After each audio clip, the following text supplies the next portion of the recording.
오늘도 변함없이 하나님 예배하기 위해 이 자리 함께 하신 여러분 모두를 주님의 이름으로 환영하고 축복합니다. 오늘은 내 인생의 건축자 예수 그리스도 17번째 시간 봉사자의 자리를 찾으라 라는 제목으로 함께 하나님의 말씀 나누도록 합니다. 교회에 좀 중요한 일들이 있으면 또 이런저런 일들이 좀 있는데 어제는 갑자기 이제 교회 인터넷이 고장나서 아마 이 시간 예배 실황이 중계되지 않는 것 같아요. 그래서 오늘 드려지는 예배는 함께 오늘 이 자리에서 예배하지 못하는 분들을 위해서는 오후에 영상을 올려 함께 예배하도록 하겠습니다. 성경 본문 먼저 보도록 할까요? 고린도전서 4장 1절로 5절까지 말씀입니다. 사람이 마땅히 우리를 그리스도의 일꾼이요 하나님의 비밀을 맡은 자로 여길지어다. 그리고 맡은 자들에게 구할 것은 충성이니라. 너희에게나 다른 사람에게나 판단받는 것이 내게는 매우 작은 일이라. 나도 나를 판단하지 아니하노니 내가 자책할 아무것도 깨닫지 못하나 이로 말미암아 의롭다함을 얻지 못하노라. 다만 나를 심판하실 이는 주시니라. 그러므로 때가 이르기 전 곧 주께서 오시기까지 아무것도 판단하지 말라. 그가 어둠에 감추인 것을 드러내고 마음의 뜻을 나타내시리니 그때에 각 사람에게 하나님으로부터 칭찬이 있으리라. 아멘. 이 시간 여러분 이 자리 잘 앉아 계시는 것뿐만 아니라 하나님께서 우리에게 주시는 예상치 못한 깊은 은혜, 풍성이 여러분의 마음에 가득 담아 가시길 주님의 이름으로 축복합니다. 오늘은 낙원교회 항존직 직분자들을 세우는 날입니다. 우리 장로님들, 안수 집사님들 그리고 권사님들을 세우는 중요하고 귀한 날입니다. 이 자리에 직분으로 불리우시는 분들도 있지만 어떤 직분을 가지지 않은 분들도 있어요. 보이는 곳에서 섬기는 분들과 보이지 않는 곳에서 섬기는 분들, 그리고 사람의 눈길이 머무는 섬김의 자리와 그렇지 못한 분들이 계시나 묵묵함으로 주의 몸된 교회를 귀히 섬기는 여러분 모두에게 진심으로 마음 깊은 감사의 마음을 전합니다. 특별히 오늘 오후에 있을 임직식에는 여러분들 모두가 함께해 주셨으면 좋겠습니다. 행사 인원 동원을 위하여 여러분들에게 드리는 말씀 절대 아닙니다. 물론 간식도 있고 좋은 선물도 있어요. 그러나 주의 뜻에 따라 하나님의 부르신 가운데 주의 몸된 교회를 섬기고 사람을 세우기 위하여 나의 평생을 하나님 앞에 온전히 오롯이 드리기로 다짐하는 헌신의 자리이니 낙원교회 성도 여러분들께서 함께 하시고 격려해 주시고 축복해 주시는 것은 우리 모두의 마땅한 책무입니다. 교회 잔치와 같이 이런저런 일들을 좀 교회에서 감당해 주시고 또 부서들도 섬겨 주시니까 점심 식사하시고 교제 나누시고 간식 좀 드시다가 2시 30분부터 함께 찬양하고 우리 임직감사 예배 하나님 앞에 함께 드리도록 하겠습니다. 오셔서 축복해 주시고 박수만 잘 쳐주셔도 충분히 응원이 되어질 것 같아요. 오늘 이 시간에는 하나님께서 하나님의 교회를 당신께서 친히 세워가시지만 믿음의 일꾼들을 통하여 하나님은 하나님의 교회를 세워가시는데 그렇다면 우리가 그리스도의 일꾼으로 봉사자로 어떻게 우리의 인생을 하나님 앞에 살아드려야 하는가, 그 하나님의 부르심에 대하여 함께 잠시 말씀을 통하여 살펴보도록 합니다. 우리가 특별히 교회 안에 봉사자라고 하면 특정한 구체적인 자리들을 생각하게 되어집니다. 오늘 성가대가 되어졌건 구역장이 되어졌건 교사가 되어졌건 교회 안에 각 위원회나 그리고 예배팀이나 그 새가족팀이나 주차나 식사 봉사까지 우리가 다양한 섬김의 자리를 봉사자의 자리로 생각을 합니다. 그러다 보니까 우리가 생각하는 게 뭐냐면 교회 안에 좀 나름 발을 담그고 봉사하는 분들도 계시지만 나는 그냥 교회 안에 주일에 와서 예배만 드리는 일반 교인이다라고 생각하시는 분들도 이 자리에 꽤 계실 것 같아요. 물론 교회 안에 봉사자라고 하는 자리는 좁은 의미로 이야기하면 구체적인 섬김의 자리가 필요합니다. 구체적인 섬김의 자리에서 일하는 사람들을 우리가 봉사자라고 이야기하지만 넓은 의미로 이야기하자면 하나님의 부르신 가운데 주의 몸된 교회로 부름받은, 그러니까 저와 여러분이 교회잖아요. 이 건물이 교회가 아니라 예수 그리스도를 통하여 우리가 교회 되어졌고 우리가 교회 되어진 자들이 함께 같은 신앙 고백 가운데 주의 몸된 교회를 섬기도록 부름받았다. 그러니 교회 안에 봉사자는 특정한 자리에 있는 사람들뿐만 아니라 이 자리에 있는 저와 여러분 모두가 부름받은 봉사자임을 기억해야 하는 것이죠. 말씀 먼저 보도록 할까요? 베드로전서 4장 10절 말씀 함께 읽어보도록 합니다. 각각 은사를 받은 대로 하나님의 여러 가지 은혜를 맡은 선한 성지기 같이 서로 봉사하라. 말씀은 단순해요. 우리가 하나님께 받았다. 나의 생명이 되어졌고 나에게 주어진 것, 일상의 것들, 심지어 내 삶의 은사라고 여겨지는 것들, 우리가 각각 주님께 무엇이든지 받았다면 그것으로 우리는 섬기고 일해야 한다, 이 말씀을 하시는 거예요. 우리가 예배하기 위해 이 자리에 있습니다라고 이야기하지만 예배라고 하는 단어가 영어로는 월십 서비스라고 하는 단어잖아요. 그러니까 예배라는 단어 자체에 섬김이라고 하는 의미가 들어가 있는 거예요. 그러니까 하나님을 향한 섬김이 바로 예배가 되어지는 것이고, 하나님을 향한 섬김이 구체적인 우리의 삶의 자리에 봉사로 나타나게 되어질 때, 이것은 단지 일이 아니고 사람을 향하는 것이 아니라 바로 하나님을 향한 예배가 되어진다라는 거예요. 골로새서 3장 23절 말씀도 함께 읽어보도록 합니다. 무슨 일을 하든지 마음을 다하여 주께 하듯 하고 사람에게 하듯 하지 말라. 이거 우리의 인생에 너무나 중요한 신앙의 원리가 되어지는 거예요. 이 말씀만 우리의 삶의 중심에 두어도 우리가 살아가는 삶의 모든 이야기는 하나님을 향한 예배가 되어질 수 있는 것입니다. 다시 말하면 우리가 각자 다른 삶을 살아가더라도 우리의 삶이 하나님 앞에 기억되어지는 삶을 살기 위해서는 반드시 이 말씀을 기억해야 하는 거예요. 우리가 어떠한 일을 하건 간에 이것은 하나님 안에서 행하는 일이 되어진다. 나의 일이 아니라 하나님의 일이 되어진다. 가끔 교회 안에 있는 분들이 베다니에 살았던 두 자매를 비교하여 구분하여 설명하는 분들이 있어요. 이게 베다니에 살았던 마르다와 마리아 있는데 어느 한날 예수님을 섬기는 다른 자리에 있었던 그 둘을 우리가 비교하게 되어지죠. 그래서 나는 예배를 사모하는 마리아과다, 그리고 나는 봉사를 즐거워하는 마르다과다라고 이야기합니다. 근데 여러분, 주님께서 무엇이라고 그들을 이야기하시는가? 그러니까 예수님 앞에 무릎 꿇고 앉아 말씀을 듣는 일이나 기꺼이 주의 몸된 교회와 주님을 섬기는 봉사 일을 하는 것이나, 그것이 다 주님을 내가 사랑하여 하는 선택이 되어지는 것이죠. 그러니까 예배와 봉사라고 하는 것은 따로 떨어져서 구분되어 존재하는 것이 아니라, 예배와 봉사라는 것은 우리가 따로 활동하게 되어지는 자리가 아니라 예배 가운데 우리가 진정으로 하나님을 제대로 섬기게 되어지면 자연스럽게 믿음의 공동체 안에 삶의 봉사의 이야기로 연결되어져야 한다는 것이죠. 어떠한 일이 더 중요한 것일까? 그러니까 주님의 말씀 앞에 나와 그 말씀을 듣는 일과 교회 안에 믿음의 공동체를 섬기는 봉사일 중에 무엇이 중요하고 무엇이 경한가? 주님께서는 이야기하지 않으세요. 그것은 경중의 문제가 아니라 내 마음의 초점이 무엇을 향하고 있는가? 내가 주님을 사랑하여 하는 선택이라면 주님께서는 그 모든 것을 당신을 향한 예배로 받으신다라는 것이죠. 그렇다면 예수 안에 우리가 거듭났기 때문에 이 자리에 앉아 예배하고 있는데, 적어도 우리가 하나님의 영원하신 부르심 가운데 내가 오늘 이 자리에 왜 있는가에 대해서 다 알지 못한다 할지라도 그 이끌림 가운데 우리가 하나님 앞에 나와 하나님을 예배하고 있는데, 그러한 저와 여러분의 인생에 있어서 아주 중요한 원리가 되어지는 말씀 한번 보도록 할게요. 마태복음 5장 13절로 15절까지 말씀인데, 이것은 세상은 절대 알 수 없는 저와 여러분에게만 주시는 우리의 정체성에 대한 중요한 말씀입니다. 제가 읽어드립니다. 너희는 세상의 소금이니 소금이 많이 그 맛을 잃으면 무엇으로 짜게 하리요? 후에는 아무 쓸데없어 다만 밖에 버려져 사람에게 밟힐 뿐이니라. 너희는 세상의 빛이라 산 위에 있는 동네가 숨겨지지 못할 것이요, 사람이 등불을 켜서 말 아래에 두지 아니하고 등경 위에 두나니 이러므로 집안 모든 사람에게 비치느니라. 한번 따라해 보세요. 주님께서 친히 우리에게 말씀해 주신 저와 여러분의 정체성입니다. 우리는 세상의 빛과 소금입니다. 예수님께서 친히 저와 여러분의 정체성을 밝혀주신 거예요. 너희가 무엇이다라고 그냥 아예 정의 내려주신 것입니다. 우리가 바로 세상의 빛과 소금이어야 한다. 그러니까 이것은 빛과 소금이 되어지기 위하여 너희가 어떠한 삶을 살라는 것이 아니라 주님께 부름받은 그 순간으로부터 저와 여러분의 존재 자체가 빛과 소금이 되어졌다라는 거예요. 빛과 소금의 그 정체성은 공통점이 있다면 자신의 존재를 애써 드러내지 않아도 숨길 수 없다라는 것입니다. 음식에 소금을 넣게 되어지면 음식에 들어간 소금은 더 이상 우리의 눈에 보이지 않지만 누구나 그 음식의 맛을 보게 되어지면 이 안에 소금이 들어갔다는 사실을 누구나 알게 되어지죠. 교회 안에 여러분 보이지 않는 섬김의 손길들이 너무나 많습니다. 그러나 그 보이지 않는 섬김의 손길들을 통하여 하나님의 몸된 교회의 믿음의 가족들이 행복하게 신앙생활하게 되어지는 것입니다.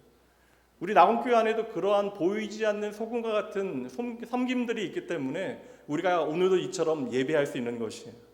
빛이라고 하는 것은 어둠 속에 진가를 발휘하게 되어집니다. 보이지 않는 섬김이 바로 소금과 같은 일이라면, 어찌 보면 빛이라고 하는 것은 어둠 가운데 누군가의 길을 비춰주는 보이는 섬김이 되어지는 것이죠. 오늘도 주일 아침에 일찍 교회에 와서 이제 기도하고 말씀을 준비한 후에 이제 교회를 이렇게 한번 이렇게 둘러보게 되어질 때에 그 이른 아침에 성가대 준비를 위하여 연습을 위하여 오는 분들도 계시고 또 교회 주변을 그 시간에 청소하고 계시는 분들이 계십니다. 아무도 알지 못하는 일이에요. 오랜 세월 그 일을 해왔지만 누구도 알지 못하고 누구도 이분이 이러한 일을 하고 있다는 것이 티가 나지 않아요. 그러나 그러한 작은 보이지 않는 섬김을 통하여 오늘도 하나님의 몸된 교회로 예배하기 위하여 오는 이들을 행복하게 하고 그 예배를 복되게 하는 귀한 섬김이 되어지는 것이죠. 주일 오전에 교역자들이 일찍 출근한다는 사실을 알고 계시는 분들, 그래서 식사를 제대로 못하고 온다는 것을 아는 분들은 저희가 알아서 챙기는데 또 매 주일마다 김밥이나 샌드위치를 또 챙겨주시는 분들이 있어요. 그거 여러분 한 끼 식사로 끝나는 것이 아니라 이거 먹고 우리가 정말 이 주일에 우리를 이렇게 귀히 섬겨주시는 분들을 생각하면서 하나님의 마음으로 사역 제대로 해야겠다는 생각하게 되어집니다. 또 교회 안에 있는 어르신들 간식 매주 챙겨주시는 분들 계세요. 또 반찬 챙겨주시는 분들 계십니다. 홀로 예배 오지 못하는 분들, 여러분 우리는 그냥 아무렇지도 않게 이 자리에 나와서 예배하고 있는데 예배를 사모하나 오지 못하는 우리 어르신들을 위하여 매 주일마다 자차로 어르신들을 모시고 오고 가는 일들을 섬겨주시는 분들이 계십니다. 여러분 절대 당연한 일이 아니에요. 가끔 교회에 등록하신 분들이 시간이 지나 저하고 이제 잠깐 만나서 인사 나누고 다과 나눌 때, 기도해 드릴 때에 하시는 말씀 중에 낙원교회 처음 오게 되어졌을 때 안내팀들이 환하게 웃어 주시는 그 모습에 환대하는 것에 벌써 마음이 열려서 이 교회 좋은 교회구나라는 생각을 하게 되셨다라는 이야기를 종종 하십니다. 그렇게 보이지 않는 섬김과 보이는 그런 환대를 통하여 오늘도 하나님의 몸된 교회의 성도들은 행복하게 신앙생활하게 되어지는 것이죠. 근데 막상 교회 안에 일들을 보면 우리가 생각하기에는 보이는 자리가 더 많다라고 생각하지만 보이지 않는 자리에서의 봉사와 섬김의 일들이 훨씬 더 많이 있습니다.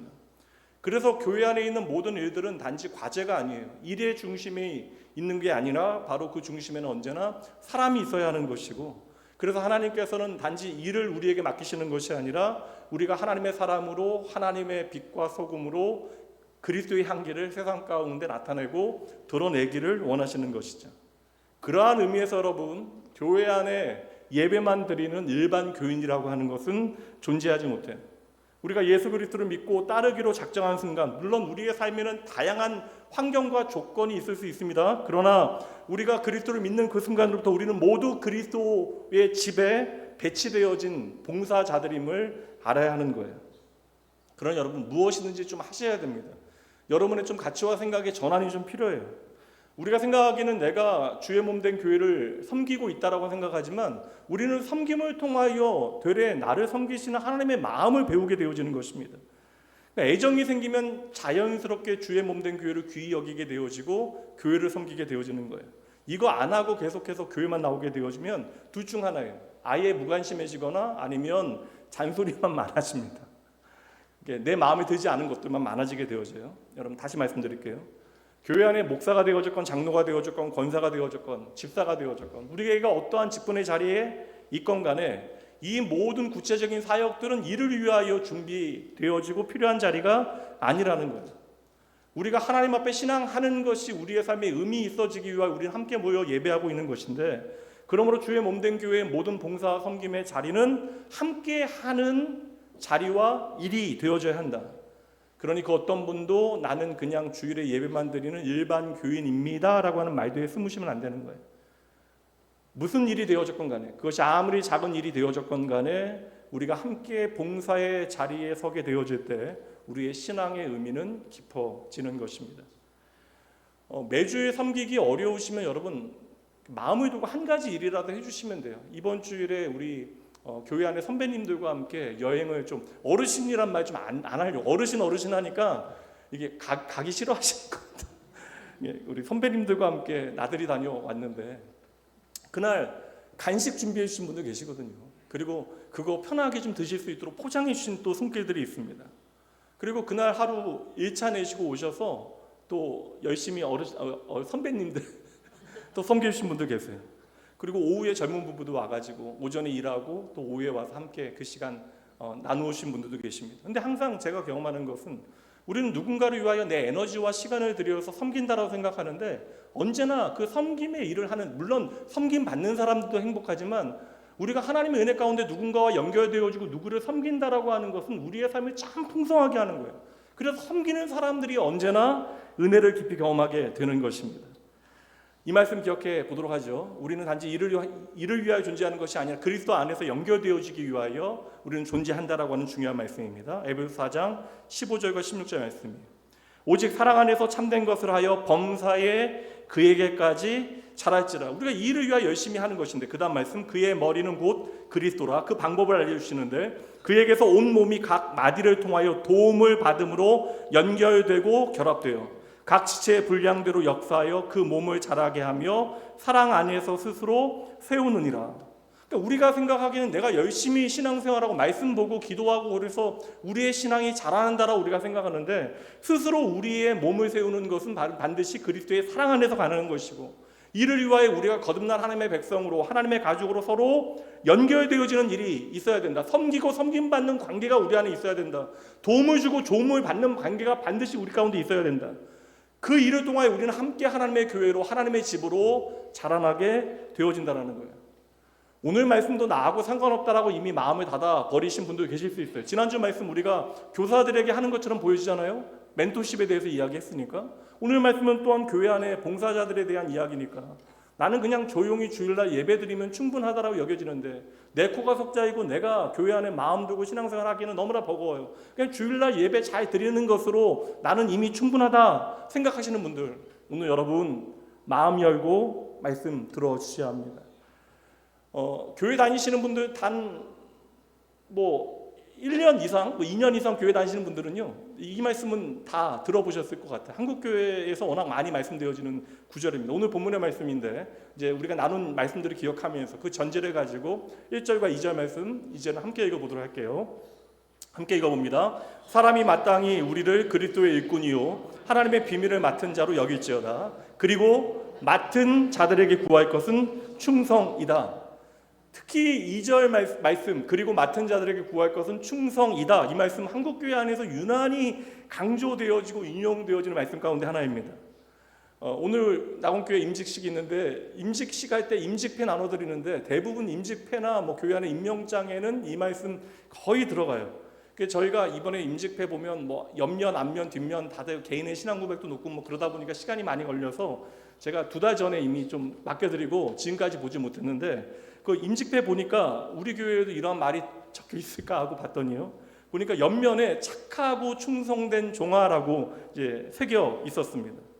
어찌 보면 한국 교회는 100년의 역사 가운데 엄청난 부흥의 역사와 성장의 역사를 우리가 경험했는데, 우리가 한국 교회가 이 말씀에 순종해서 세계 기독교 역사에 유례없는 성장을 이룬 것은 아닐까라고 생각을 해봐요. 참 성도들의 착하고 충성되어진 헌신들이 주의 몸된 교회를 아름답게 성장시켰습니다. 그런데 이렇게 짧은 시간 안에 많은 분들이 헌신하여 교회가 성장하는 과정 가운데 그 이면에는 또 깊은 상처와 어떠한 그러한 어려움들이 우리 안에 이제 공존하게 되어져요. 그래서 열심을 다하여 주의 몸된 교회를 섬기는데 원치 않는 갈등들이 일어나게 되어지고, 또 때로는 어떤 디프레션이나 번아웃 같은 거 경험하게 되어집니다. 그래서 한국 교회 안에 좀 씁쓸한 그냥 속설 하나가 있는데 들어보신 분들도 계실 것 같아요. 교회에 깊이 발담그게 되어지면 상처받는다. 오늘 말씀 충성이라고 하는 것은 모든 일꾼들에게 요구되어지는 주님의 명령인데, 그러니까 당연하게 일꾼들에게는 충성이 요구되어지는 것인데, 문제는 우리가 그 충성의 본질에 대하여 오해하게 되어지니까 이 충성이 누구의 충성인가, 그리고 우리가 어떠한 자세를 가지고 충성해야 하는가에 대하여 다 놓치게 되어진 거예요. 그래서 중구난방으로 내 방식대로 충성하게 되어집니다. 그리고 나는 이미 하나님 앞에 충분히 충성하고 있다라고 우리는 착각하게 되어지는 것이죠. 그러니 우리가 그리스도의 일꾼으로 마땅히 주님 앞에 충성하여야 하는데, 나도 모르게 어느새 교회 안에 상처받게 되어지고 내 마음에 서운함이 생기게 되어지고, 그래서 어느새 내가 그냥 주일날 예배드리면 족하다라고 하는 어떠한 마음 가운데 주의 부르심에 외면하게 되어진다면, 오늘 우리는 이 문제 좀 풀어내야 합니다. 말씀을 통해서 우리가 어떻게 주의 몸된 교회를 섬겨야 할 것인가, 우리가 배워야 하는 것이죠. 그래야 우리가 제대로 주님께서 원하시는 충성을 할 수 있게 되어지는 것입니다. 제가 예전에 섬겼던 교회에 권사님 3분 지방에서 올라온 고시촌에 있었거든요. 이제 그 고시생들 많게는 200명, 적게는 150명 정도 식사를 아침마다 해주셨어요. 3분이. 그거 위해서 후원하는 사역팀도 있긴 했지만, 10년 동안 여러분 이게 고시생 아이들 아침부터 밥 먹이는 게 여러분 쉬운 일이겠습니까? 새벽 기도 시간보다 이른 시간에 나와서 10년 동안 그분 세 분들 섬기신 거예요. 대단하죠. 낙원교회 안에도 여러분 성가대 뭐 25년 30년 하신 분도 계십니다. 교사로도 뭐 25년 30년 15년 근속은 이렇게 말하기도 좀 어려울 정도로 교사 근속이 유난히 좀 많더라고요. 성가대도 말씀드린 대로 뭐 수십 년 동안 섬겨오신 분들도 계시고요. 제가 예전에 섬겼던 교회에 직분자 예배가 따로 있었어요. 7시에 그날 봉사자들 예배가 있었는데 예전에는 그런 예배들이 있었으니까요. 매 주일마다 여전도회 회장님 몇 분이 150명 정도 되어지는 직분자들을 위해서 아침 못 먹고 온다라고 생각해서 커피하고 뭐 샌드위치 같은 거 준비해서 와서 나누신 분들도 계셨습니다. 뭐 제가 일부에도 말씀드린 여전도회 회장님도 이거 하라는 얘기 아닙니다. 저때. 다들 주의 몸된 교회를 아름다운 마음으로 섬기는 충성된 봉사자들인데 그럼에도 불구하고 여러분 그 자리에 뭐 상처와 갈등이 충분히 있을 수 있다는 거예요. 내가 열심히 오랜 세월 충성했는데 그 충성의 결과가 내게 은혜가 되어지지 못하고 내 안에 어떤 갈등과 아픔 만들게 되어지고 상처받고 상처 주는 일들이 벌어지고 있다면 오늘 우리의 그 열심히 있는 충성이 무엇이 문제인가? 주님께서 우리에게 일꾼들에게 충성을 요구하시는데 그 충성이 어떠한 문제가 있는가에 대해서 우리가 말씀을 통해서 확인할 필요가 있다는 것이죠. 예전에 목회자 세미나 때 제가 좀 어린 나이였어요. 어려서 연소해서 그럴 수도 있습니다. 뭐 이름만 대면 누구나 아는 유명한 목사님께서 목회자 세미나에서 당신 교회에는 충성된 일꾼들이 참으로 많다라는 이야기를 하시면서 웃으면서 하자고 말씀하신 것 같은데 웃자고 한 얘기에 제가 너무나 심각하게 반응한 것은 아닐까. 어떠한 이야기를 하셨냐면 자기가 만약에 도둑질을 한다라고 이야기하면 자기 교회 성도들 가운데 망바주의 성도들이 많다라는 거예요. 저는 그 이야기에 좀 이렇게 웃고 넘어가야 되는데 좀 소름이 돋는다는 느낌을 받게 되어졌거든요. 우리가 그리스도의 일꾼으로 주의 몸된 교회에 부름받게 되어졌는데 그 주님을 향하여 드려야 되는 아름다운 그 충성의 도를 목회자가 강단에 그렇게 가볍고 천박하게 표현하게 되어지면 목회자의 이것은 말은 개인의 가치로 끝나는 것이 아니라 이 말은 성도들의 가치로 공유되어지는 것인데 이게 얼마나 위험한 일일까라는 생각을 하게 되어졌습니다. 주의 몸된 교회에서 열심히 충성하고 계시는 성도 여러분 충성의 방향을 잘못 찾게 되어지면 언제나 주님께서 가장 미워하시고 싫어하시는 갈등의 문제가 일어나게 되어져요. 마땅히 사랑하기 위해서 우리가 존재하는데 누군가를 판단하고 미워하는 일을 하게 되어집니다. 오늘 바울 사도가 계속해서 나는 판단하지 아니한다라고 이야기하는데 나의 열심을 근거로 다른 사람을 판단하고 미워하는 일들을 행하게 되어져요. 그래서 나도 모르게 나의 열심과 충성을 근거로 형제와 자매가 목숨을 걸고 패 나누어 다투는 일들이 초대교회 안에도 있었고 오늘날 우리 안에도 나타날 수 있다는 것이죠. 이것은 주님께서 우리에게 요구하시는 충성이 문제가 있는 것이 아니라 우리가 누가 어떻게 충성하여야 하는가에 대한 그 정체성과 태도 자체를 오해하고 있는 것이에요. 언제나 말씀드리지만 여러분 방향이 틀리면 열심 내면 안 됩니다. 방향이 틀리면 가만히 있는 것이 훨씬 더 나은 일이에요. 방향이 틀린데 열심 내어 열심히 달려가게 되어지면 그만큼 목적지에서 멀어질 뿐입니다. 그래서 우리가 첫 번째 생각해야 되는 것은 그럼 충성해야 되는 그 대상이 누구인가? 충성의 대상을 말씀을 통해 살펴야 되는데 누가 충성을 해야 하나? 다시 1절 말씀 보도록 할게요. 사람이 마땅히 우리를 그리스도의 일꾼이요 하나님의 비밀을 맡은 자로 여길지어다. 주님께서 지금 충성을 요구하는 대상인데 누구입니까? 그리스도의 보이실 텐데 그리스도의 일꾼이에요. 일꾼. 그러니까 우리가 충성을 하기 위해서는 내가 그리스도의 일꾼이라고 하는 인식이 있어야 돼요. 가장 먼저 전제가 내가 그리스도의 일꾼이다라고 하는 인식이 있어야 자기 이해가 있어야 우리가 주님 앞에 제대로 된 충성을 훈련하고 연습할 수 있다는 것입니다. 여러분 정체성에 따라서 충성의 내용은 다 달라져요. 직장인에게 요구되어 있는 충성이라고 하는 개념은요. 그러니까 그 회사의 이익을 위하여 열심히 일하는 것입니다. 부정적이긴 하지만 조직폭력배들에게 충성이라고 하는 것은 자신의 패거리들을 위하여 목숨 걸고 열심히 싸우는 일이 되어질 거예요. 뭐 아이들에게 충성이라고 하는 것은 부모에게 효도가 되어지기도 하지만 밤늦게까지 열심히 자지 않고 공부하는 거 이거 학생들에게는 충성으로 이해될 수 있습니다. 근데 이게 반대로 모든 학생들이 책상에 앉아서 공부하는 것이 그의 인생에 충성이 되어지지 않을 수도 있죠. 만약에 손흥민 선수와 같은 아이가 미래의 꿈을 꾸고 있는데 맨날 책상에 앉아있으면 그것은 그에게 유익한 일이 아닙니다. 도리어 그 아이는 운동장에서 열심히 공을 차야 돼요. 훈련해야 하는 것입니다. 몸을 만들어야죠. 이게 충성이 되어지는 거예요.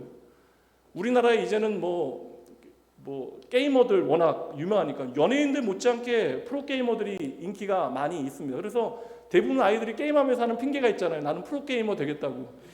부모 답답한 일인데 요즘에는 보니까 이게 그 세대들이 끈질기게 20년 30년 해서 뭐 요새 지하철 타면 40대 50대 남자분들이 게임하고 있는 분들이 많더라고요. 그러니까 얼마나 대단한 분들이 여러분 끈질기게 10대 때부터 게임해가지고 40대 50대까지 게임하고 있는 게 얼마나 대단한 일입니까? 근데 그분들은 이제 프로게이머는 아니죠. 근데 제가 어떤 생각을 해봤냐면 그 사람들은 부모에게 이제 구박받으면서 열심히 게임한 거잖아요. 근데 이건 자기 직업에 대하여 직업을 위해서 나름 충성을 다한 일이 되어집니다. 그러니까 프로게이머에게는 그 게임을 열심히 연습하는 것이 그 일에 대한 충성이 되어지는 것이고 피아니스트에게는 열심히 피아노를 연습하는 것이 그의 직업에 대한 충성이 되어지는 거예요. 그러니까 다시 말씀드리면 우리가 오늘 어떠한 정체성을 가지고 열심을 다하는가 이게 되게 중요한 문제입니다. 내가 어떠한 정체성을 가지고 일하느냐 여기에 따라서 충성에 대한 개념 자체가 완전히 달라지게 되어지기에 우리가 말씀을 통하여 우리에게 요구되어지는 하나님의 충성의 개념이 무엇인지 자기 정체성을 먼저 분명히 해야 하는 것입니다. 오늘 우리가 일꾼으로 부름받게 되어지는데 그럼 일꾼이 누군가에 대해서 우리의 충성이 달라지게 되어지는데 우리가 이 일을 제대로 이해하지 못하면 우리의 충성은 그릇된 길로 가게 되어지죠. 헛다리를 짚게 되어집니다. 그럼 이 일꾼의 정체성이 어디에 있는가? 여기에 사용되어지는 단어를 우리가 보도록 하겠습니다. 보통 제가 헬라어 말씀드리면 1부, 2부 예배 때는 대예배 때는 헬라어나 그리스 성서 원어에 대해서 말씀드리지 않아요. 성경 원어를. 근데 오늘 이 말씀에 일꾼이라고 하는 단어는 성경 원어를 좀 봐야 합니다. 그러니까 단어는 잊어버리셔도 돼요. 근데 그 단어의 의미는 꼭 여러분의 마음에 새기셔야 됩니다. 오늘 일꾼이라고 하는 단어에 휘페레테스라고 하는 단어가 사용되어집니다. 그러니까 이 단어는 여러분 꼭 기억하셔야 돼요. 우리말도 참 섬세합니다. 근데 우리말이 섬세한 이유는요. 수식어들이 섬세해요. 그래서 형용사나 부사가 참 다양하게 단어를 설명하게 되어집니다. 우리말은 수식어가 섬세하다면 헬라어는요. 단어 자체가 섬세해요. 그러니까 명사나 동사 자체가 섬세합니다. 그래서 우리나라 말에는 일꾼이라고 번역되어지지만 성경에 일꾼이라고 번역되어지는데 사용되어진 단어가 확인해 보니까 7개까지가 돼요. 그러니까 한 번밖에 사용되지 않은 단어가 있기는 하지만 성경에 일꾼이라고 번역되어진 전혀 다른 헬라어와 히브리어가 7개가 나옵니다. 그 중에 자주 나오는 단어가 2가지 단어인데 이 2가지 단어는 아시는 분들 계실 거예요. 첫 번째는 디아코노스라고 하는 단어인데 이것은 책임을 강조하는 단어입니다. 신약 성경에서 이 디아코노스라고 하는 단어가 활용되어질 때 교회 안에 집사, 안수하여 세우는 집사를 사용할 때 집사들을 향하여 디아코노스라고 하는 단어를 사용하기도 해요. 다시 말하면 무엇을 말하냐면 주인의 뜻에 따라 집안을 책임감을 가지고 돌보는 사람을 바로 일꾼이라고 번역을 하는 것입니다. 그러니까 우리가 주의 몸된 교회에서 집사들이 무엇을 해야 하는가? 주의 마음을 깨닫고 그 일을 가지고 주의 몸된 교회를 책임감을 가지고 돌보는 일을 해야 하는 거예요. 그래서 디아코노스라고 이야기할 때 이 일꾼은 책임감을 강조하기 위한 단어가 되어집니다. 가장 많이 사용되어져요. 두 번째 많이 사용되는 단어는 둘로스라고 하는 단어인데 이것도 헬라어예요. 이 둘로스라고 하는 단어는 책임감보다는 그 자발적인 헌신을 이야기하는 거예요. 그래서 내가 일을 찾아서 하는 사람들, 그러니까 배로 이야기하면 갑판을 다니면서 어떠한 일들을 해야 되는가, 뭐 이 선을 정리하거나 청소를 해야 하거나 아니면 그 밖에 그 배에 필요한 일들의 필요를 채우는 일들을 알아서 하는 그러니까 자발적인 헌신을 하는 사람들을 이 둘로스라고 하는 단어로 설명합니다. 그래서 성경 가운데 대부분의 일꾼이라고 하는 단어는 이 디아코노스와 둘로스라고 하는 단어로 사용이 되어져. 근데 재미있는 건 뭐냐면 오늘 하나님 앞에 그리스도의 일꾼으로 헌신해야 되는 그래서 충성해야 되는 이 일꾼들에 대한 단어가 히페레테스라고 하는 단어가 사용된다는 것이죠. 이거 아주 드문 단어인데 여기서 이 단어를 바울 사도가 일부러 사용한다는 거예요. 이 단어의 의미는 무엇이냐면 로마의 범선을 생각하시면 돼요. 로마의 전쟁으로 위하여 만들어진 배들을 생각하시면 되는데 그 배에는 노를 저어서 움직일 때이기 때문에 3단으로 이렇게 층이 나누어져 있고 그 3단으로 나누어진 곳에서 노예들이 배를 적게 되어집니다. 근데 이 휘페레테스라고 하는 일꾼은 어떠한 사람들이냐면 배의 가장 밑바닥에서 배에 노를 젓는 사람들. 그러니까 다시 말하면 그들은요 방향을 결정할 필요가 없어요. 어디로 가야 하는가에 대해 생각할 필요가 없습니다. 그러니까 가장 밑바닥에서 북소리가 들리는데 그 북소리에 맞춰서 북소리가 빨리 들리면 빠르게 노를 젓고 북소리가 느리게 들리면 느리게 그 박자에 맞춰서 노를 젓는 일을 바로 이 히페레테스 일꾼들이 감당하게 되어지는 거예요. 근데 바울 사도가 바로 이 단어를 여기에 사용하는 거예요.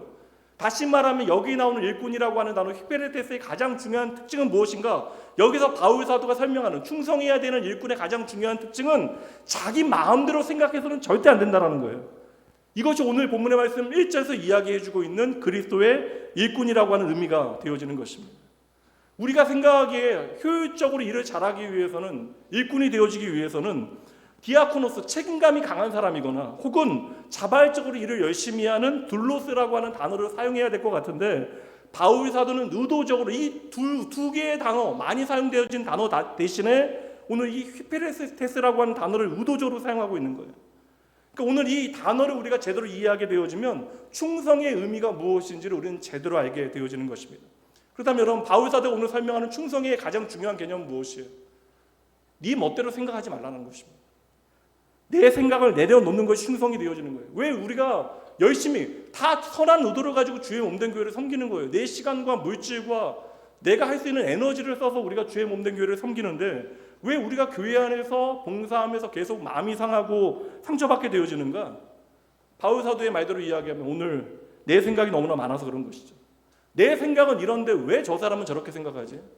내 경험에는 이렇게 일을 해야 되는데 왜 이곳은 저렇게 일을 하고 있지?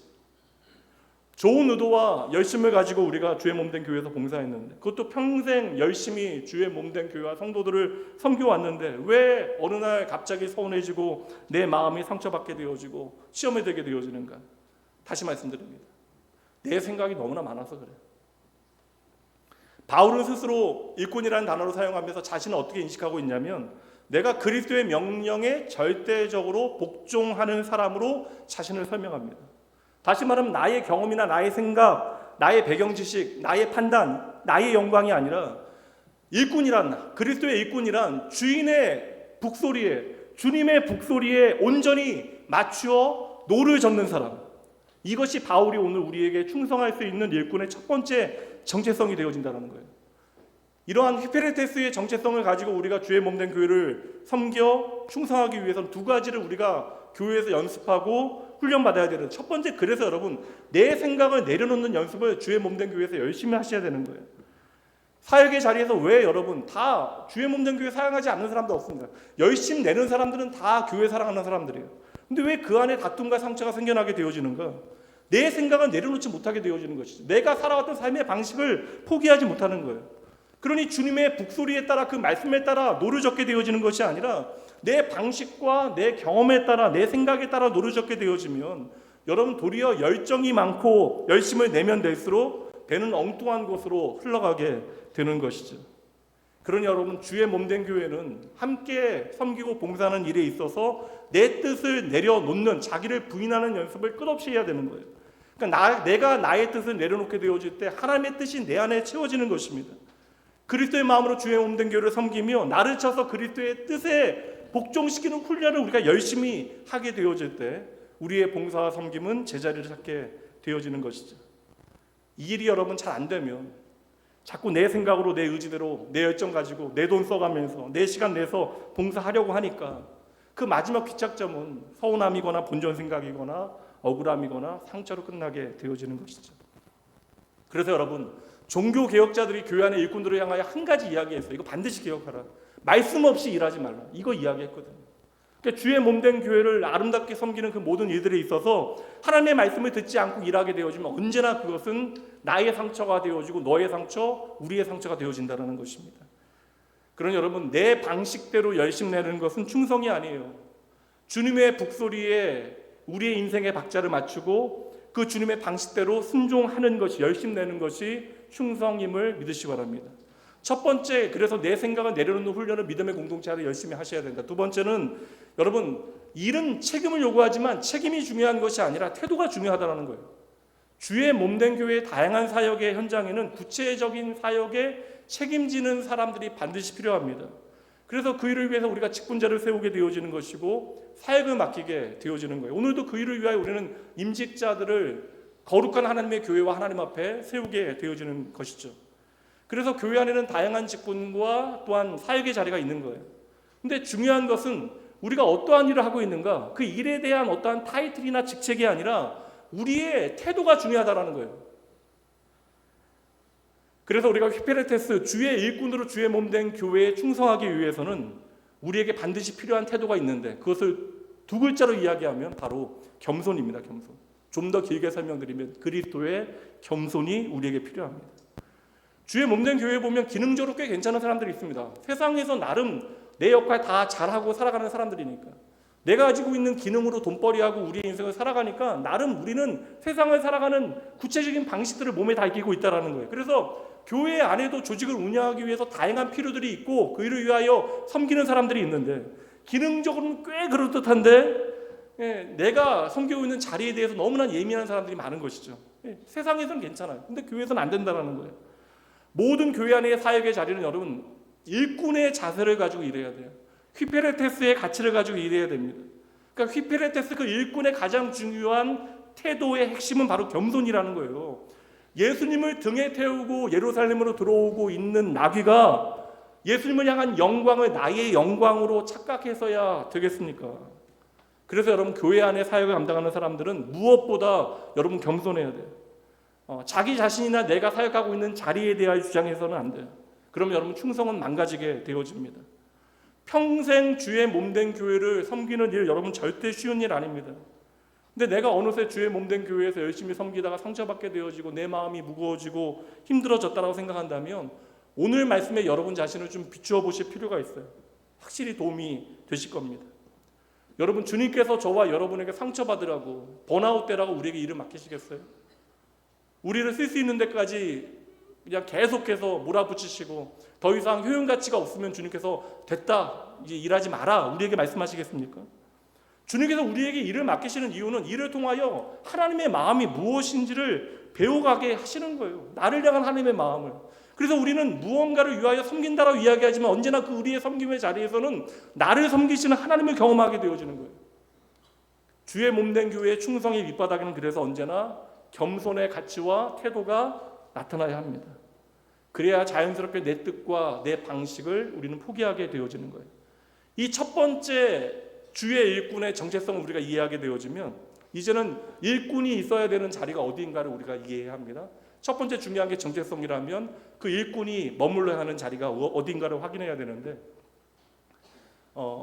고린도전서 4장 말씀이요, 다 읽어보면 일꾼에 대한 내용이에요. 그래서 우리가 1절에서 5절까지만 읽었지만 말씀 전체가 다 그리스도의 몸된 교회의 일꾼은 어떠하여야만 하는가에 대한 말씀이 되어집니다. 9절 말씀 보도록 할게요. 우리에게 자리를 말씀합니다. 내가 생각하건대 하나님이 사도된 우리를 죽이기로 작정된 것 같이 끄트머리에 주셨음에 우리는 세계 곧 천사와 사람에게 구경거리가 되었노라. 그냥 쉽게 읽혀지지만 이 말씀 우리의 이야기로 받아들이면 너무나 어려워져요. 우리가 일꾼으로 하나님의 몸된 교회를 위해 충성하였는데 우리의 자리가 어디라는 거예요?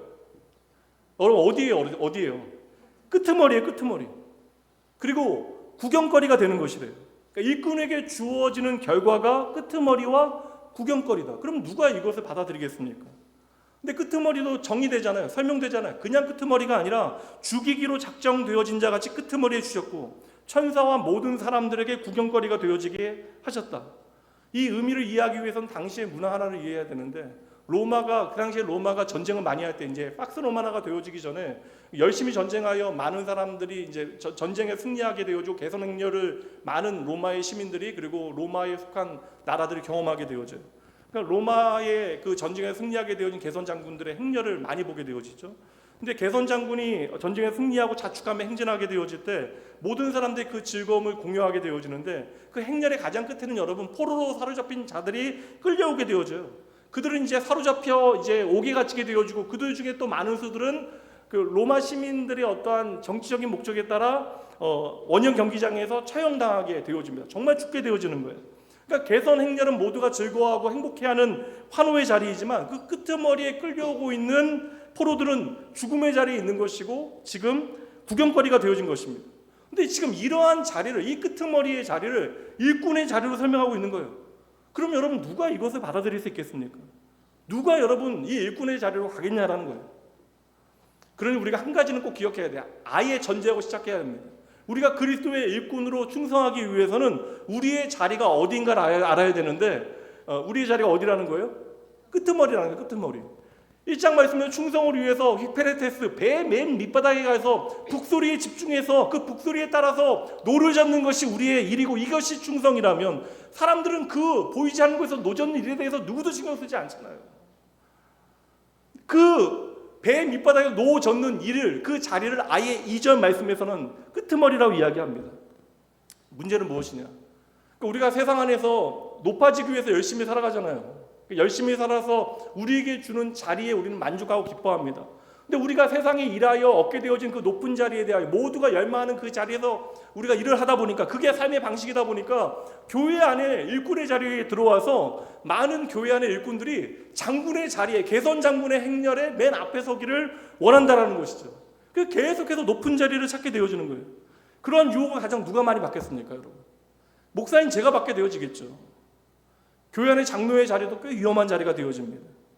세상이 끊임없이 장군의 자리를 탐하게 되어지니까 교회 안에서도 나도 모르게 선의를 가지고 일하기 시작해도 그러한 유혹과 도전들을 받게 되어지는 거예요. 내가 없으면 안 되는 것으로 착각하게 되어지는 것입니다. 특별히 교회 안에 오래되신 우리 성도님들, 기관장들이나 부소장들 어떨까요? 나도 모르게 책임감 가운데 자꾸 장군의 역할을 감당하고 싶은 겁니다. 근데 주님께서 오늘 우리에게 요구하시는 충성의 자리에 서게 되어지는 휘피레테스 그 일꾼의 자리는 어디예요? 주인의 북소리가 가장 잘 들리는 밑바닥으로 내려가야 한다는 거예요. 그러니까 주인의 그 북소리를 들을 수 있는 밑바닥으로 내려갔는데 그것이 바로 끄트머리다. 목사인 저도 제대로 사역하기 위해서는 여러분 말하는 사람이니까 조심해야 되잖아요. 이 끄트머리를 좀 제가 좋아해야 돼요. 우리 나원교회 장로님들 이미 다 끄트머리에 계시지만 끄트머리를 더 좋아하셔야 됩니다. 오늘 안수집사님들, 권사님도 세우게 되어지는데 여러분들 아예 오늘 마음에 새기셔야 돼요. 제가 오후에는 얘기 못하니까 교회의 끄트머리가 바로 내 자리다라고 여러분 생각하셔야 합니다. 이것만 제대로 여러분 아셔도 90점은 이미 받고 시작하는 거예요. 이거 세상은 이해하지 못하잖아요. 누가 끄트머리로 가장 밑자리로 내려가겠습니까? 근데 여러분 우리는 보고만 해서 이미 알고 있어요. 죽임당하여 구경거리가 되어지는 존재, 내세울 것 하나도 없고 아름다운 것 하나도 없고 드러낼 필요가 없는 자리. 근데 그 자리가 도리어 죽어서 살아나는 자리, 죽어야 열매 맺는 자리라고 하는 것을 우리가 예수 그리스도의 십자가 복음을 통하여 믿었기에 오늘 이 자리에 있는 것이잖아요. 우리가 그것을 우리의 믿음의 원리로, 생명의 원리로 오늘 받아들인다면 나를 위하여 죽으시어 그 끄트머리에서 하나님의 영광을 비추어 주신 그 하나님의 영원한 생명과 영광을 오늘 우리가 소망하고 우리도 그 밑자리로, 낮은 자리로, 끄트머리로 가서 주님과 함께 이 사역을 감당해야죠. 이 끄트머리에 앉으라라고 이야기했는데 예수님께서도 가장 낮은 자리에 먼저 가라라고 이야기하셨잖아요. 아예 그 일꾼의 자리, 끄트머리가 어떠한 자리인지를 풀어서 설명해요. 10절부터 말씀 봅니다.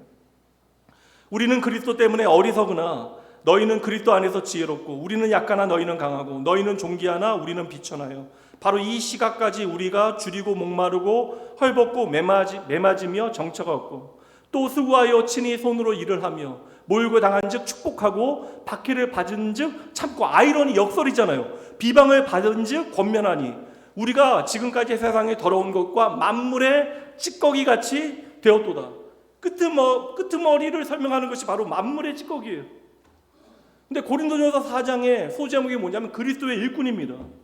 일꾼의 자리가 끄트머리라는 거예요. 만물의 찌꺼기가 되어지는 자리이다. 다시 말씀드리지만 이게 우리의 길이라고 이야기한다면 누가 그리스도의 일꾼이 되어지겠습니까?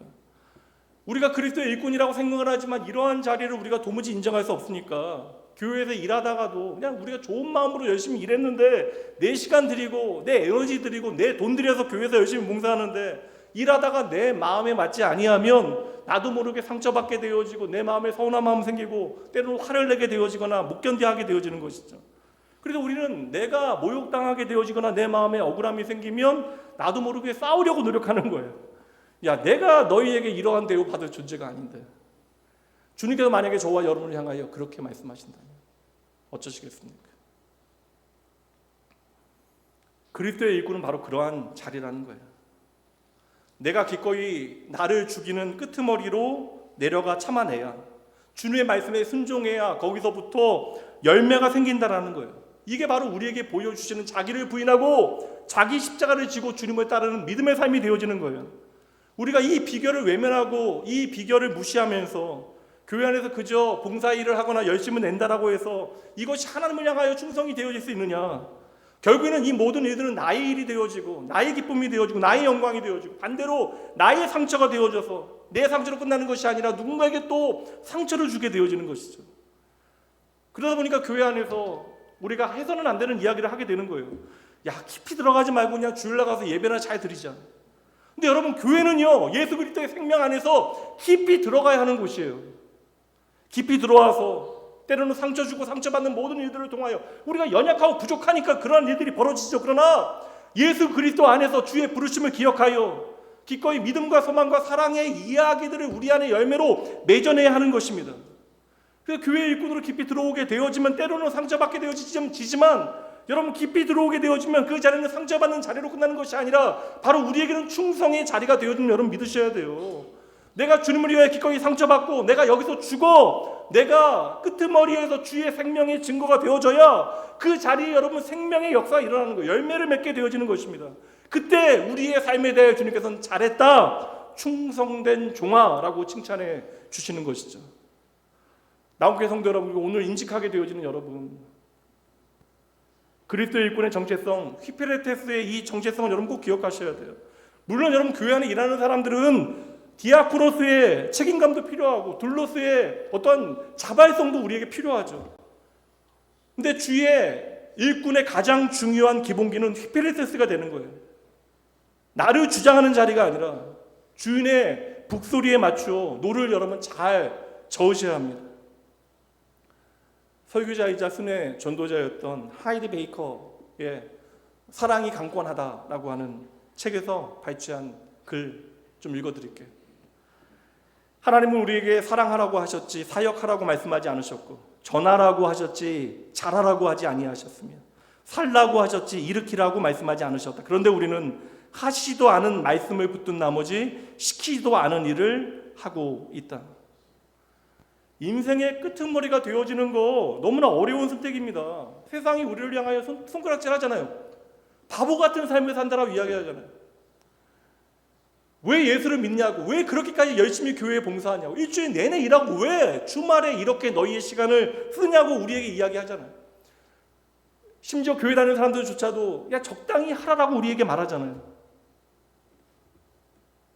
그러나 여러분, 세상 모든 사람들에게 우리가 사랑받고 칭찬을 받는다 한들 우리의 인생이 주님의 아픈 손가락이 되어진다면 어쩌시겠습니까? 오늘 저와 여러분은 주님의 휘페레테스로 부름받았습니다. 우리가 푹 치면 안 된다는 거예요. 우리가 항로를 결정하면 안 된다는 것입니다. 주님께서 우리의 인생의 말씀을 통하여 북소리를 들려주실 때 그 말씀에 맞추어 우리가 노를 저어야 한다는 거예요. 얼마나 단조로운 일입니까? 북소리에 맞춰서 노를 젓는 일이 얼마나 단조로워요. 사람들이 인정하지 못하는 일처럼 보여질 수 있죠. 그러나 여러분, 그 순종의 작은 물결 가운데 하나님의 거대한 생명의 역사는 오늘도 이루어지고 있음을 믿으셔야 돼요. 우리가 그냥 예배만 드리면 아무런 일도 벌어지지 않을 거예요. 상처 받을 일도 없고 문제도 없고 시간도 훨씬 더 넉넉할 것입니다. 그렇게 우리가 예배만 드리게 되어지면 대신 우리는 평생 주님의 부르심을 놓치게 되어질 거예요. 우리의 인생에 하나님을 향한 충성의 흔적은 하나도 남지 않게 되어질 것입니다. 그러나 우리가 오늘 주님의 부르심에 응답하여 일꾼의 자리로 들어가게 되어지면 말씀드린 대로 때로는 사람들이 모여있기 때문에 상처받는 일들이 있고 마음 상하는 일 있게 되어질 거예요. 우리가 실수도 하게 되어질 것입니다. 그러나 여러분, 우리의 상처는 다 상처로 끝나지 않아요. 우리의 눈물은 다 눈물로 끝나지 아니합니다. 우리의 상처와 모든 눈물은 우리의 인생에 하나님께서 친히 맺어내시는 생명의 역사가 또 생명의 열매가 되어질 줄 믿으시기 바랍니다. 오늘 저와 여러분 모두에게는 다 녹아 쥐어져 있는 거예요. 비좁은 배의 밑창에서 땀 흘리며 노를 젓는 일, 때로는 어리석어 보이고 보잘것없어 보인더라도 그 가장 밑자리에서 우리는 무엇을 분명하게 듣게 되어져요. 그 자리에서 나를 위하여 치시는 주님의 목소리를 가장 먼저 가까이서 듣게 되어질 것입니다. 그 자리에 있기 때문에 우리를 향하신 주님의 목소리는 절대 틀어지지 않을 거예요. 그렇게 우리가 주님의 목소리에 맞춰서 노를 한 번, 두 번 적기 시작하면 우리의 인생은 어느새 모든 거센 파도를 넘어 하나님의 영광의 항구에 도달하게 되어질 것입니다. 쉽게 낙심하거나 여러분 포기하지 마세요. 지난주도 말씀 나눴지만 우리가 생각하기는 아무것도 아닌 것 같이 보여지는 선택들이 있잖아요. 그러나 우리의 마음의 중심을 주님께서 다 아시니 오늘도 우리의 작은 순종을 통하여 하나님의 놀라운 구속의 역사는 흘러가고 있는 것입니다. 그러니 우리는 주의 몸된 교회에서 서로 격려하여 주님과 함께 일하셔야 합니다. 때때로 우리의 삶에 노젓는 소리가 약해지는 때가 있을 거예요. 힘이 떨어지는 순간, 그때 성령 하나님께서는 진리 가운데 주님의 북소리를 더욱더 강하게 우리의 마음 가운데 울려주실 것입니다. 여러분의 평생이 하나님 보시기에 참으로 아름다운 복된 인생 되어지길 주님의 이름으로 축복합니다. 기도합니다. 하나님 아버지, 오늘도 저희를 불러 하나님의 말씀 주시니 감사합니다. 주의 말씀이 그저 흩어지지 아니하고 내 흔들리는 마음을 붙들게 하여 주시옵소서. 주여, 하나님 아버지, 한 분뿐인 저희들의 인생이 주님을 만난 것만 해도 너무나 감사한데 저희들을 주의 일꾼으로 불러주신 것이 얼마나 큰 은혜인가를 저희들 깨달아 알게 하여 주시옵소서. 계속 하나님 내 안에서 커져만 가는 세상의 마음을 주의 생각으로 채워주시고, 주께서 나를 위하여 기꺼이 짊어진 십자가 기억하며 하나님 주님께서 기뻐하시는 끄트머리에서 천국을 소망하게 하시고 주의 몸된 교회를 귀히 섬기고 내 평생에 나의 주 나의 하나님만을 따르는 복된 주의 백성들 되게 하여 주시옵소서. 우리에게 맡기신 일상 속의 작은 순종이 내일의 큰 기적이 되어지고 주의 핏값으로 세우신 낙원교회를 통하여 복음의 물결이 이어지게 하시되 주의 자녀들로 하여금 무엇이라든지 세상에 마음 빼앗기지 아니하고 주님의 복소리에 귀 기울이며 내게 맡기신 노를 끝까지 저어가는 충성된 일꾼 되게 하여 주시옵소서. 저희들 참으로 사건 많고 사연 많은 세상을 살아갈 때 이 땅에서 하나님 나라를 증명하며 살아내는 하나님 나라 시민답게 저희의 인생을 만들어 가실 것을 믿고 감사드리며 우리의 인생의 항로에 언제나 함께 하시는 우리의 캡틴 되신 예수 그리스도 그 이름으로 축복하며 간절히 기도합니다. 이 시간 말씀 붙들고 하나님 앞에 기도하시되 오늘 헌금 봉헌할 터인데 오늘은 낙원교회 남성 중찬단에서 봉헌 찬송해 주시겠습니다.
감사합니다.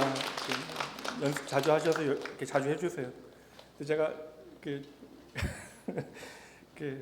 애들은 좋아하는데 아내분들 표정이 웃으셔야 되는데 어저께 싸우셨나? 오늘 교회에 등록해 주신 분 계십니다. 소개합니다.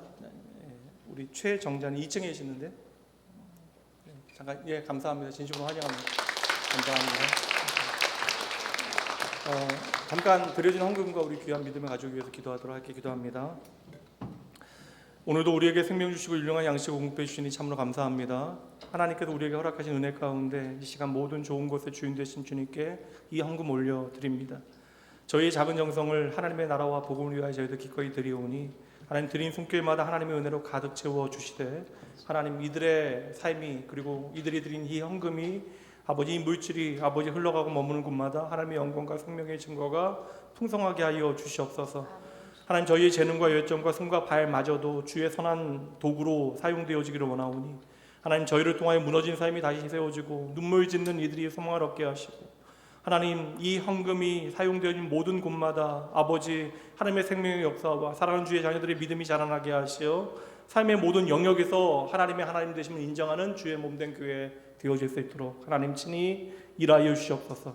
저희가 넉넉하거나 부족하거나 주 안에서 자족하는 기쁨을 풍성히 누리게 하시고 맡기신 모든 것에 대한 충성된 좋은 일꾼 되어질 수 있도록 저희 삶을 붙잡아 주시옵소서. 아멘. 오늘 이 시간 한마음으로 축복하며 기도합니다. 주님께서 보배로운 피 흘림을 통하여 세우신 낙원교회에 주님께서 기뻐하시는 귀한 믿음의 가족을 허락하셨음을 믿고 감사를 드리오니 하나님께서 친히 우리에게 보내주신 생명이오니 무엇보다 저희들 먼저 마음을 열게 하시고 함께 기쁨과 감사함으로 신앙생활 할 수 있도록 주여 친히 함께하여 주시옵소서. 아멘. 이 시간 드리는 우리의 모든 손은 작고 미약하지만 이 모든 것이 하나님의 손에 올려질 때 놀라운 일을 이루실 것을 믿고 기쁨으로 드리며 우리의 생명 되신 예수님 이름으로 축복하며 간절히 기도합니다. 축도함으로 마치도록 합니다.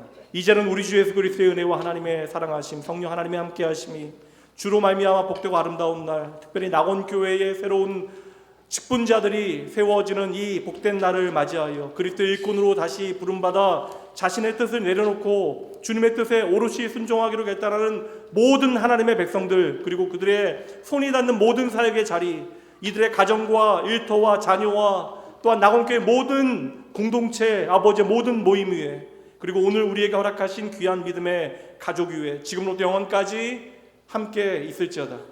아멘. 아멘.